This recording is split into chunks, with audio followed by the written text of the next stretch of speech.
All right, so today we're going to go over chapter 5, which is on language. And sometimes we just kind of take language for granted, but if you really think about how important language is to our everyday life, I mean, our relationships would suffer if we could not communicate with one another through language. We wouldn't be able to express ourselves fully without language. And so today we're going to talk about how we can better express ourselves and better communicate with others through the use of language.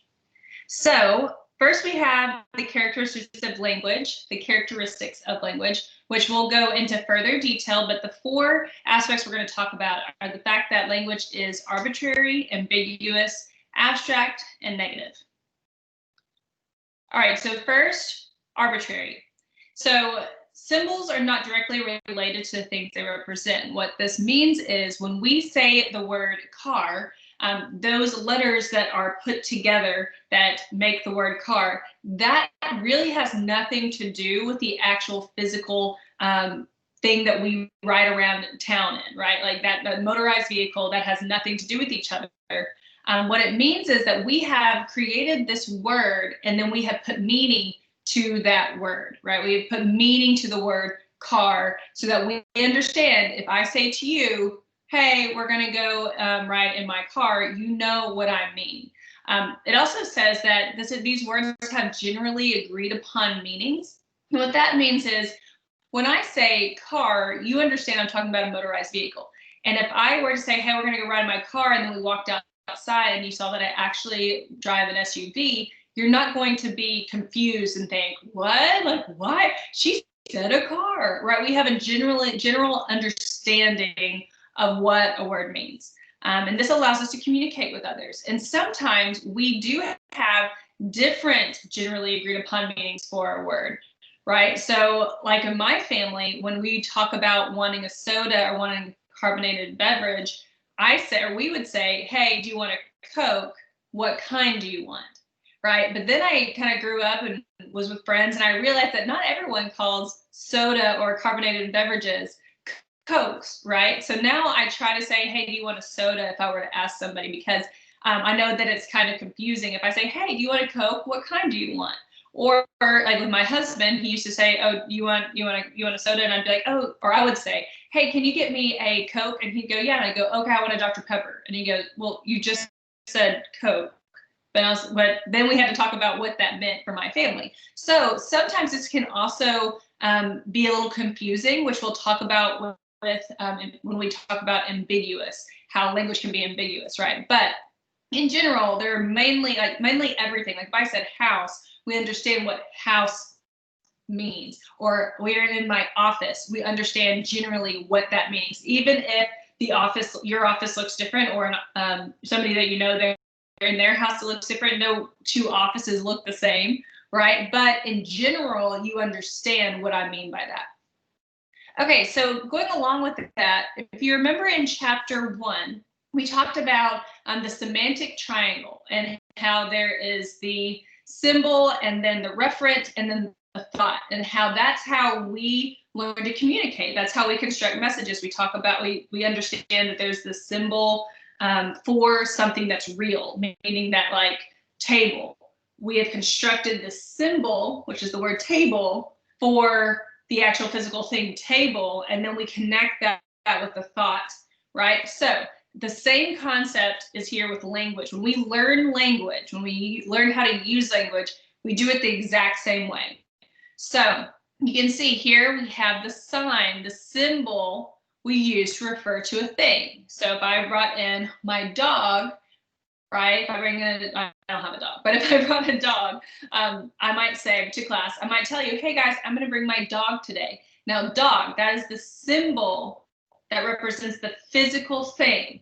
Now we understand that that is a generally agreed upon sign, right? So like that generally agreed upon symbol, dog, can refer to a vast variety of dogs. So if I were to say, hey, I'm bringing a dog to class, and say when I say dog, everybody visualizes, right? Like we have signified an idea of what a dog is. So we all visualize a dog, but it's all different. We all have different views of what a dog might be, right? But when I bring this dog in, you're not going to be confused. You're going to understand, even if I bring in a pug and you are visualizing a lab, right? You would understand this is a dog, because in general, this sign, this word means in general a dog, right? So we have an idea. And then there's a signifier. So that's the thing that we experience, that is the actual dog, right? That's the signifier. And so when I say dog to you, I'm saying a sign for a signifier, and then you have a signified idea about what that word when I say it, right? So that's a complicated way to understand how language works. But it's important, because if you've ever learned a second language, or if you ever tried to learn a second language, then you know it's difficult to learn languages, because you have to basically memorize a sign for a signifier and then create a signified idea in your head. I think about this right now with my son. He's 7 months old, and I get these boxes full of like developmental toys. Well, in this box for this month, it came with these flashcards, which I thought was so cool. I should have brought them for this video. But basically, it shows all these different flashcards of like baby, milk, dog, cat, like all these random things that he might understand or see, car, those kinds of things. And it's just a random picture with a word. And I understand he can't read that yet, but when I say it and he sees it, right, he sees a car, it makes it easier for him to connect these things. It makes it easier for him to say, okay, when mom says car, we're going to go right into car.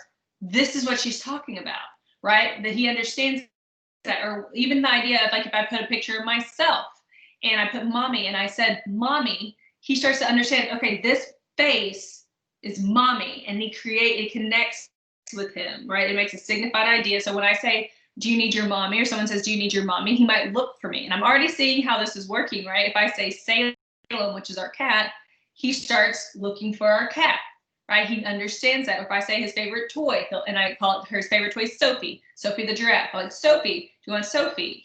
He starts looking for Sophie, right? So that is how language works. That's how we understand and learn language.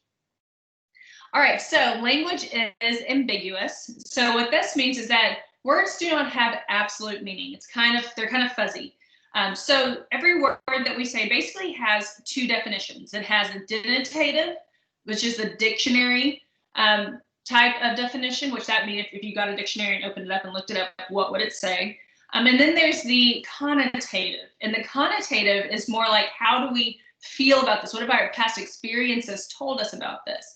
So like an example would be like a kid trying to ask his parents or her parents, hey, can I go to a party this weekend? Well, say this party is really just like 10 to 15 people, like that you're really close with, and they're just going to hang out at a person's house. It's nothing crazy. It's just a big group of friends, right?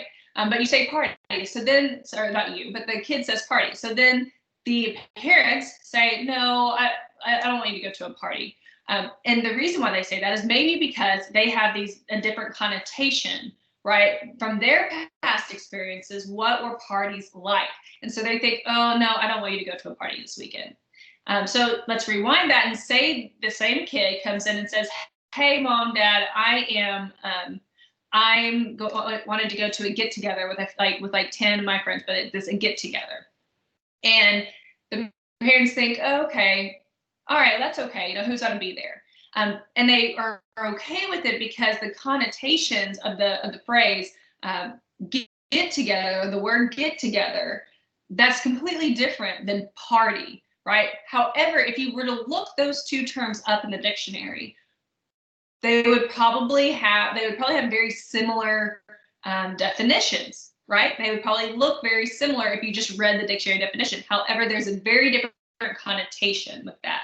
So whenever we communicate on a daily basis, usually we're using the connotation of a word, the connotative meaning of a word versus the dictionary version. And yes, connotations come some from the dictionary definition, but mainly it comes through our experiences. And this is why we usually use that particular, that type of definition, the connotative definition. But this is where it gets ambiguous and fuzzy, because you might have a different experience or a different connotative meaning for a word than I had for a word, right? So I could use a particular word and you don't quite understand my my message, because what you understand for that word, your connotative meaning for that word is a little different. Which leads us to why language is also abstract. So we can kind of think, when we speak very generally, it makes it very, very abstract, which means that we all can start kind of have our own idea of what that is. So when we are communicating with others, we want to try to make things like, to be a really good, competent communicator, we want to try to make what we say less abstract and more concrete. What I mean by that is, okay, so imagine a ladder, and up here is abstract and down here is concrete, right? And the higher you go up the ladder, the more just ambiguous, abstract it can get. So say I tell you I read a book last night. Okay, that would be abstract because it's kind of like that. It's a very general book. What could that be, right? So then say I take one step down that ladder. The next step down would probably be like, I could say, I read a novel last night. Okay, cool. So we now are one step lower. So then I might say, go one step lower and say, actually, I read a fantasy fiction novel last night. All right, one step lower. Hey, I actually read Harry Potter last night. Okay, and finally to the most concrete, I got all the way to the ground to the concrete, right, would be, I read Harry Potter and the Sorcerer's Stone last night. So that's just kind of a basic example. It just shows you how you're the more descriptive we can be, the more concrete we're going to be. And this doesn't mean that we have to give lots of description. It just means that we are more defined on what we're talking about. And so sometimes when we talk to people, we can just use these abstract phrases that can be kind of confusing. So, you know, in a way, saying a party might be kind of abstract, but saying a small get together, that's more concrete. So it's easier for the parents of the kid to understand, or that they have a better understanding, even though it's the same situation that the kid would have been going into. By using a different term that was a little bit more concrete, the parents understood better. All right, so then we have the negative. So negative doesn't mean that language is bad. It just means that just in general, when we say the way something is, we inherently are saying what it is not. So I am happy. I am telling you that I am not mad, right? Just by saying I'm happy, that means there's a negative. That's basically there's always an opposite to what we say. I'm happy, that means I'm not mad. I'm mad, that means I'm not happy, right? And so this might seem kind of basic and like, okay, yeah, that makes sense, but that's actually really important, because if you can kind of think of the terms as kind of having this opposite with it, you can think about how, you know, okay, I could use this particular word, but that might not be strong enough. For example, if I'm giving a speech, if I was the president and I'm giving a speech about our country right now, and I said, our country is really just not getting along right now. Okay, that's a little abstract, and it's also like the negative of that is just like, oh, we kind of get along. Okay, we could kind of get along, or we're not kind of getting along. That would be the negative, right? But instead, I could say, we're at war as a country right now. Now that word is really powerful. It's more concrete, right? But also the negative of that would be that we are at peace. Right? We are at peace as a country. And since that's what I really want you to understand, is that we are not at peace as a country. We are really dealing with some issues. So that would mean that we, like, say, using the word we're at war, the negative of that would be more powerful. We understand it. So that way it gives the meaning of our words more power, if that makes sense. So another thing is sometimes it's easier to explain what something isn't than to explain what it is. So like one of my friends really dealt with anxiety a lot growing up. And, growing up, she's now a psychiatrist, so she understands that. But back then she didn't understand. And so she would talk to me about it, but she couldn't really describe how she was feeling. So she would often tell me what it wasn't. Like she would say, I just don't feel right. There's just something kind of off.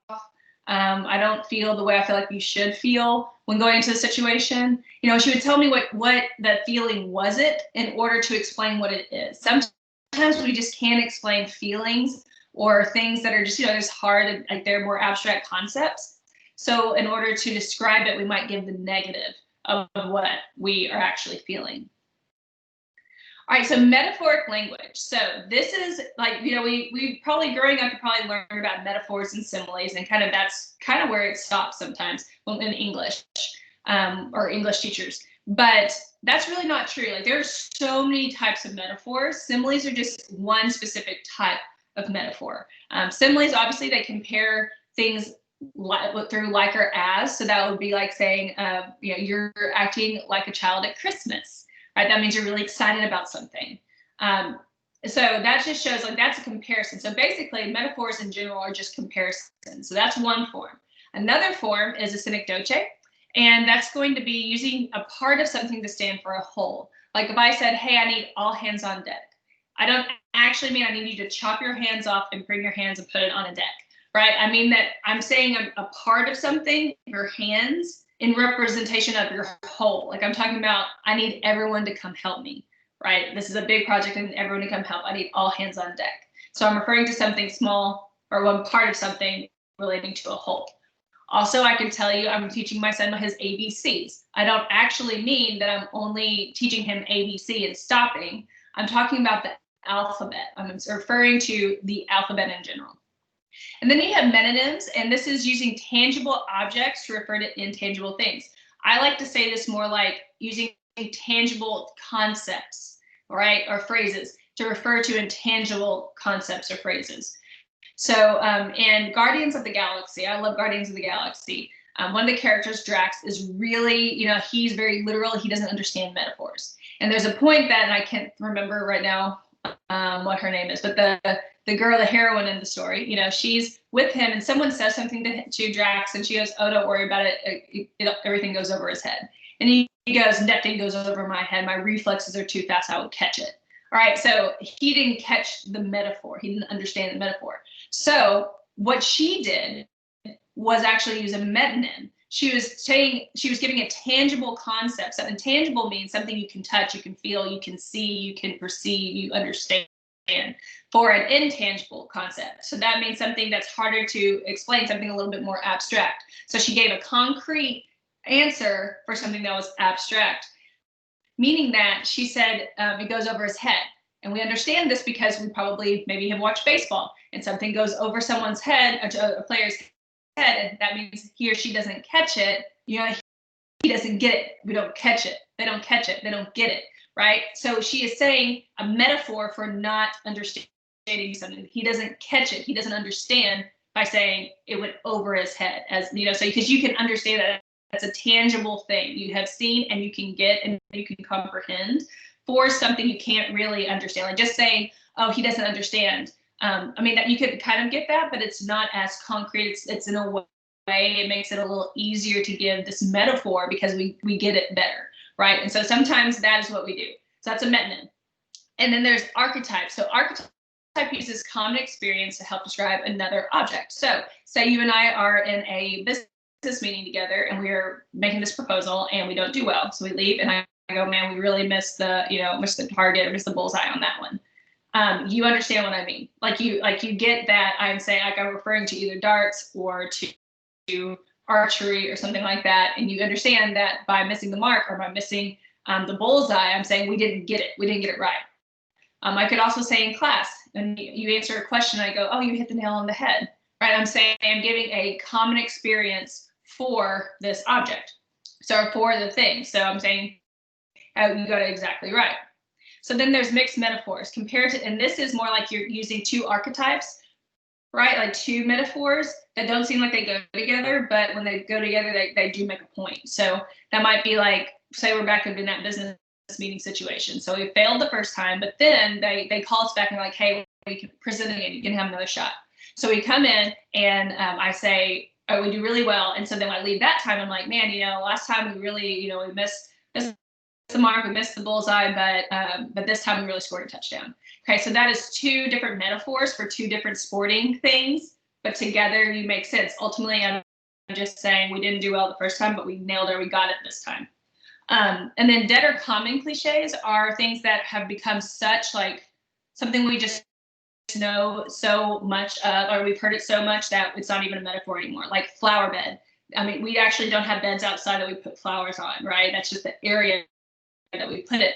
It is now no longer a metaphor because that's just a saying. It's become dead. We use it so much that that's just what we have now referred to as the place that we put flowers.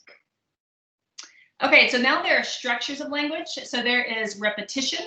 Repetition is using the same phrases a lot. So that might be like a dream speech by Martin Luther King. I have a dream that, and then he gave a concept, and I have a dream that, I gave a concept. I have a dream that, he gave a concept. And so repetition, as we talked about in the chapter on perception, when we hear repetitive things, it actually makes us like, it makes our brains trigger, and we hear it, and we're like, oh yeah, I know what you're talking, like we pay attention to it. Then there's alliteration. And so alliteration is more like when you use similar vowel or consonant sounds. And that's like Sally sells seashells by the seashore, right? That sh sound that we use a lot. And that is a great way to gain people's attention. Parallelism is when we describe something and we use different things that are kind of in parallel to describe it. So you might say, like in interviews, I often use this if people ask me to describe myself. I'll say, like, tell me about yourself. I'll say, I'm passionate, I am empathetic, and I'm hardworking. And so they'll use those things in parallels, right? As a parallel, they all kind of go towards the same thing that I'm trying to describe. Then there's antithesis, and this is a mirrored statement. That means that there is, like one. So okay, one of the most famous antithesis would be, or antitheses, or however you would say that, would be by John F. Kennedy, and he said, "Ask not what your country can do for you, but what you can do for your country." So you see how that's like a mirrored statement, right? Like, that's not what the country can do for you, but what you can do for the country. It's a mirrored statement. And then there's narrative, and that's basically a story, right? You're just sharing a story. We're storytelling creatures, so inherently people like stories because they can connect with them. So I tell you all these because these are great things to utilize for your next speech. All right, so finally, what are the guidelines for dialogic communication?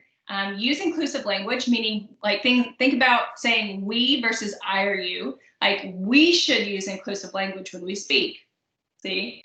So we makes people feel like we're connected versus you or I, which kind of makes us feel disconnected. Avoid profanity. You never know who's that's going to offend, and often it doesn't seem very professional. So especially when speaking, you want to think about not using profanity. Don't use hate speech, which is that same thing we talked about before. Don't use like ish language, like racist, sexist, ageist. Don't use anything where you categorize and stereotype a type of person. And then, because that can really hurt people's feelings. It can make people feel uncomfortable. And honestly, and sometimes it's not something that we should really think anyway. So try always to avoid hate speech. Use culturally appropriate metaphors. You want to think about where you at. Will people understand the metaphor that you're giving? Like if I'm in Brazil and I said we really scored a touchdown, that wouldn't make sense. Instead, I would want to say, oh, we scored a goal, right? Because that would make more sense to them, because football to them is not throwing a football, it's kicking a football, right? Then use familiar language, and familiar language means that just simplify what you're saying. Sometimes when we speak, we try to use all these big words, and we don't always need that. Simplify. It makes it easier. Your audience only gets one shot of hearing this, so it's easier to use more simple language. And then be specific and concrete. The more concrete you can be, helps your audience get it. And often we do that by using descriptive language, where people can visualize what we're talking about versus just talking about abstract concepts.